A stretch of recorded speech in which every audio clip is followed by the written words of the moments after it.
Morning, my son-in-law showed up at my front door with a county marshal and a locksmith. He was wearing a smile I hadn't seen since his wedding day. That should have told me everything. It was a Tuesday in early November.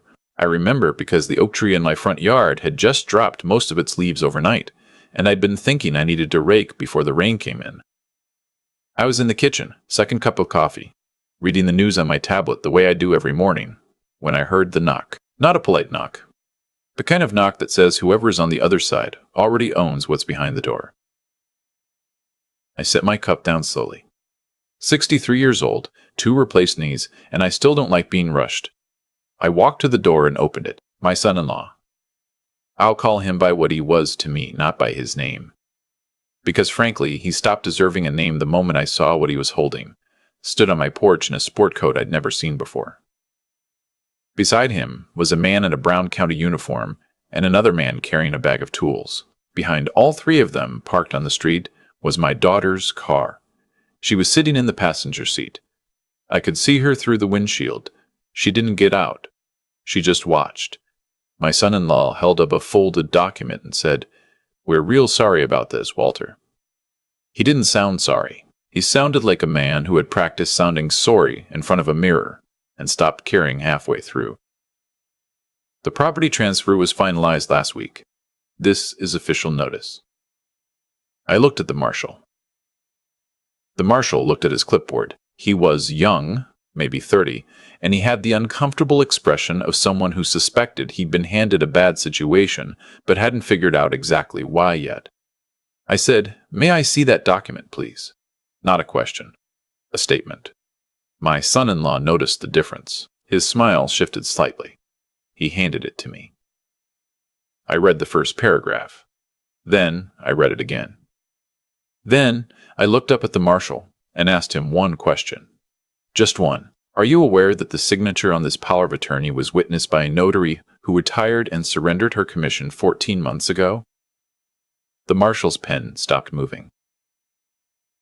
Let me back up, because this story doesn't start at my front door. It starts about 3 years earlier, in a hospital waiting room in Flagstaff, Arizona, where I sat in a plastic chair for 6 hours, waiting to hear whether my wife of 31 years had survived her stroke.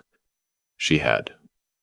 Barely. Diane never fully recovered her speech, and her right side stayed weak for the rest of her life. She passed 18 months after the stroke, on a warm April morning with a window open and birds going at it outside like they didn't know. I held her hand. That's all I could do by then. We had one daughter, Leanne. She was 34 when her mother died, married to my son-in-law for 4 years by that point. He worked in commercial real estate. Or said he did. I'd learned not to ask too many follow-up questions when he started talking about his work, because the answers had a way of not matching up if you listened carefully. I'd built my career in forensic accounting. 31 years, the last 12 of them running my own firm. I'd spent my professional life looking at numbers that were supposed to tell one story, but actually told another. I knew what buried fraud looked like. I knew what a hasty signature looked like. I knew what a motivated transaction looked like when someone was trying to move assets before anyone asked the right questions. I'm telling you this so you understand what my son-in-law was dealing with when he decided to come for my house. He thought he was dealing with a grieving old man. He was actually dealing with someone who had spent 3 decades being paid specifically to notice the things people tried to hide. After Diane died, Leanne started coming around more. I thought it was grief. It was, in part. She had loved her mother genuinely, I believe that, but there was something else underneath it. Looking back, I can see the shape of it now. She was doing inventory, asking questions about the house, about my retirement accounts, about whether I'd ever thought about simplifying. That was her word. Simplifying. The house was paid off. 3 bedrooms, 2 acres outside of Prescott, valley views, worth somewhere around $640,000 in the current market. Diane and I had bought it for $112,000 in 1997 and spent 20 years making it into something. My name was on the deed, just my name since Diane passed. My son-in-law started coming to Sunday dinners again. He was charming when he wanted to be. He asked about my health, my sleep, whether I was driving much at night. I answered his questions the same way I answered everything. honestly, but without volunteering more than was asked. Old habit. About 8 months after Diane died, Leanne brought up the idea of a power of attorney. For my protection, she said, so that if something happened to me, someone could handle my affairs without everything getting tied up in court. Completely reasonable, she said. Most people their parents' age had one. I told her I'd think about it. What I actually did was call my attorney, a woman named Frances, who had handled my firm's contracts for 15 years and who had seen enough of human nature to be immune to most of it. I told her about the conversation. She said, "Walter, do you trust your daughter's husband?" I said I didn't know. She said, "That's your answer." We drew up a power of attorney that named Francis as my agent. Not Leanne, not my son-in-law, not anyone connected to either of them. We had it properly notarized. We filed it correctly. And then I kept the original in my safe and told nobody. What I didn't know, what I found out much later, was that my son-in-law had already taken steps of his own. He had found a notary through some connection in his real estate network. I don't know how much he paid her or what he told her. What I do know is that she prepared a power of attorney document that purported to grant him authority over my financial and real property decisions. And that document carried a notarization stamp from a woman who had, in fact, surrendered her notary commission to the state of Arizona 14 months prior due to a disciplinary finding. He also found a title company, a small one, not local, operating out of a strip mall in the East Valley, that was willing to process a property transfer based on that document. The deed was quietly re-recorded in the county assessor's database. My house, on paper, became his house. I didn't know any of this had happened. I found out the same way you find out most things that were done behind your back. Too late, and all at once. The Marshal on my porch handed me his copy of the transfer documentation. I read the notary stamp. I read the name. I recognized it. Not because I knew the woman personally, but because 2 years earlier I had worked as a consulting expert on a case involving a small mortgage fraud operation in Maricopa County, and her name had appeared in the periphery of that investigation. She had been flagged. She had been sanctioned. Her commission had been pulled. I had read that file carefully because that is what I do. I read files carefully. I looked up at the Marshal, and I told him the notary's name. I told him the date her commission was surrendered. I told him the case number from the Arizona Secretary of State's notary program. I said, "I would strongly suggest you verify that information before you ask this locksmith to do anything, because if you proceed on the basis of a fraudulent document, that becomes your problem too." The Marshal lowered his clipboard. My son-in-law's smile was completely gone now. He said, "Walter, I don't know what you think you're doing." "I'm not doing anything," I said. "I'm standing in the doorway of my house, which I have owned since 1997, explaining to this officer that the document you've given him is based on a notarization that was legally invalid at the time it was executed. That's not an opinion. That's a matter of public record."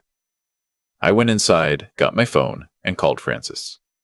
She answered on the second ring. I told her where I was and what was happening. She said, "Don't sign anything. Don't let anyone in. I'll call the county sheriff's legal division directly, and I'll be there in 40 minutes. I went back to the door. The Marshal was on his radio.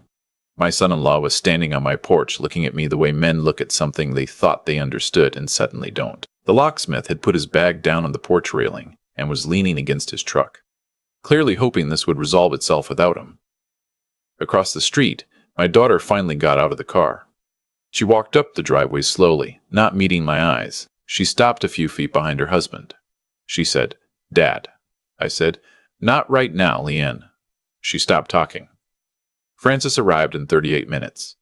She parked at my driveway like she owned it, which at that moment felt appropriate. She is a small woman, mid-50s. With silver hair she keeps short and a voice that does not get louder when she wants to be taken seriously. It gets quieter. People who have never encountered that particular style of authority consistently underestimate it. She spoke with the Marshal for about 12 minutes. She showed him the documentation on my actual power of attorney, the one naming her as my agent, properly executed, properly filed. She showed him the recorded instrument, date versus the notary commission surrender date. She did it calmly, without drama, the way you explain something to someone who needs to understand it, but doesn't need to be embarrassed. The Marshal made 2 phone calls. Then he turned to my son-in-law and said, "Sir, I'm going to have to ask you to step off this property. We'll need to pause execution of this order pending verification." My son-in-law said, "This is unbelievable." The Marshal said, "Yes, sir." My son-in-law looked at me. I don't know exactly what he expected to see. Panic, maybe. Confusion. An old man out of his depth. What he saw instead was me holding my coffee cup. I had gone back and gotten it while Francis was talking. Standing in my own doorway on a November morning, watching him figure out that the plan he had spent months building had just come apart in under an hour. He left. Leon followed him without looking back at me. The locksmith drove away first. He looked relieved. What came after was not fast. I want to be honest about that, because these stories have a tendency to make the legal aftermath sound clean and swift. And it wasn't either of those things. It took 11 months. It cost me more in attorney fees than I want to think about. There were depositions and hearings, and one particularly difficult afternoon where I sat across a conference table from my daughter and answered questions while she stared at her hands. Here's what the investigation found. The notary had been paid $3,000 to stamp documents she had no legal authority to stamp. She had done it before, for other clients of my son-in-law's, through an arrangement that his business partner, a man I had never met, who operated a property management company out of Scottsdale, had set up over a period of about 2 years. By the time investigators finished pulling the thread, there were 7 other fraudulent property transactions connected to the same notary stamp. My case was the one that unraveled it. The notary pled guilty to fraud and tampering with public records. She received 18 months in federal custody and 3 years of supervised release. She also permanently lost any future ability to hold a notary commission in any state. My son-in-law was charged with wire fraud, filing a false instrument, and conspiracy. His business partner was charged alongside him. They both went to trial. My son-in-law was convicted on all counts and sentenced to 4 years in a federal facility. He has served 2 of them as of the time I'm telling you this. His business partner received 5 years, having been found to be the primary architect of the scheme. Leanne was not charged. The prosecution determined that while she was aware something was happening, she had not been a direct participant in the execution of the fraud. I believe that is legally accurate. I also believe that watching your husband plan to steal your father's home and saying nothing is its own kind of verdict, even if no court records it. She sent me a letter about 4 months after the trial. It was handwritten, 3 pages. She said she was sorry. She said she hadn't understood how far he would go. She said she had been afraid of him for longer than she had admitted to anyone. She said she didn't expect me to forgive her, but she needed me to know she wasn't who she'd appeared to be during those months. That the person who sat in that car while a marshal came to my door was someone she didn't recognize anymore either. I read that letter 4 times. I didn't respond right away. I held on to it for about 6 weeks, thinking about it the way I think about things. Slowly, from several angles, without rushing to a conclusion. Then I called her. We talked for an hour and 40 minutes. It was not an easy conversation. It was honest, which is harder than easy and usually worth more. We're still finding our way back. It is slow. Some weeks I think we're making progress. Some weeks it feels like we're just learning the shape of what got broken. I don't know yet if we'll get there fully, but I know that my door is not closed. That matters to me. Diane would have wanted that. My house is still mine. I'm sitting in it right now, at the same kitchen table where I was drinking coffee the morning all of this started. The oak tree out front is bare again. It's November again as I write this, exactly 2 years later, and the leaves are doing the same thing they did that morning, dropping all at once like they made a decision. I've thought a lot about what I would say to someone who found themselves in a situation like this one. Not the legal specifics. That varies by state, and you need your own attorney, not advice from a stranger on the internet. But the bigger thing, what I'd say is this.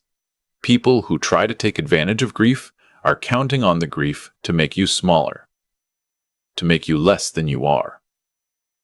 And sometimes grief does do that. It did to me, in the months after Diane died. I was smaller. I was slower. I was not paying attention the way I should have been, and part of me knew it and couldn't do anything about it. But I was not gone. That's the thing they miscalculated.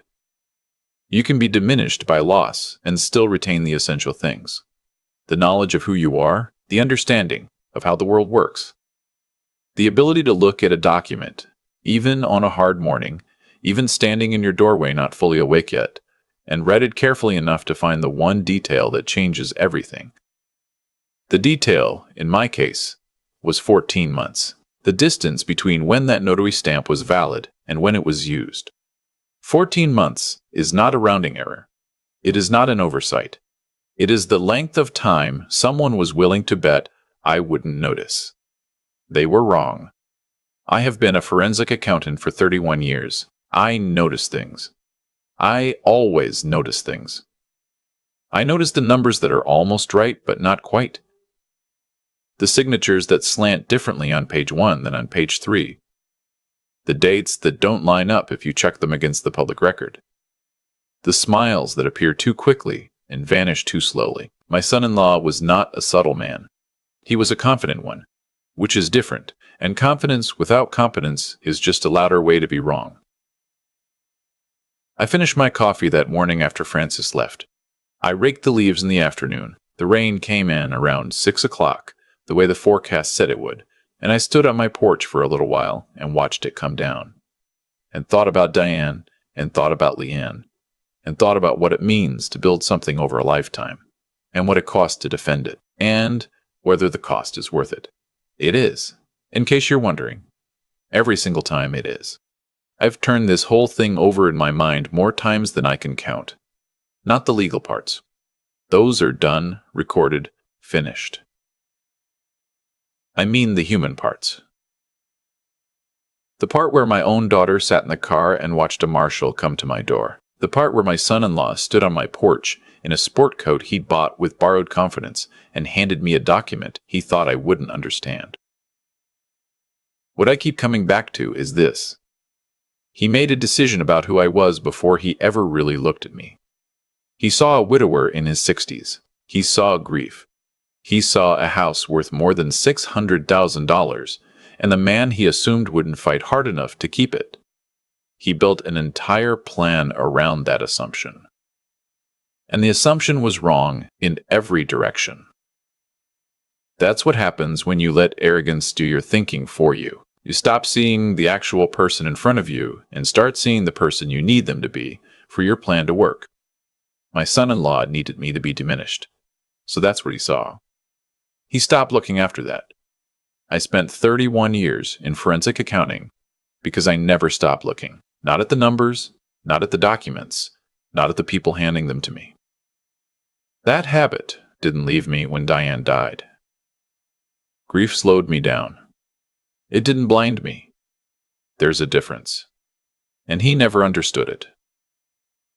I think about Leanne too. About what it costs a person to watch something wrong happen and stay quiet, because they're afraid, or because they've convinced themselves it won't go as far as it does, or because they've been living alongside someone's manipulation for so long, they've lost the thread of their own judgment. She paid a price for that silence that no court measured.